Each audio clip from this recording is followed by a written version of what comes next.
各位早晨，歡迎收睇今朝早嘅天氣報告，我係陳維勳。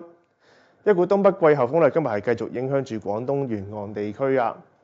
從大範圍嘅衛星雲圖，我哋可以見到一道雲帶係覆蓋住華南沿岸嘅噃。不過雲層相對都唔係好厚，我哋預計今日都見到啲陽光㗎。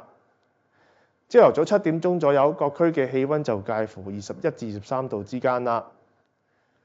而本港地區今日嘅天氣預測將會係短暫時間有陽光，日間乾燥，最高氣温會上升至大概係25度㗎。風方面係會吹和緩至清勁嘅東至東北風，初時離岸係會間中吹強風嘅噃。之後嘅天氣我哋一齊睇下電腦嘅預測圖。我哋預計一股強烈嘅東北季候風補充會喺星期一晚上係抵達廣東地區㗎。之後一兩日，即係星期二同埋星期三我哋預計沿岸地區天氣係會顯著轉涼，風勢係會頗大嘅噃。咁所以喺展望方面啦，我哋預計未來一兩日係會大致天晴啊，日間温暖。星期一嘅稍後北風係會逐漸增強㗎。星期二嘅時候天氣係會顯著咁樣轉涼，而星期三嘅氣温就會係13、14度左右啦。嚟緊天氣都有啲變化，大家記得做好保暖嘅措施啦。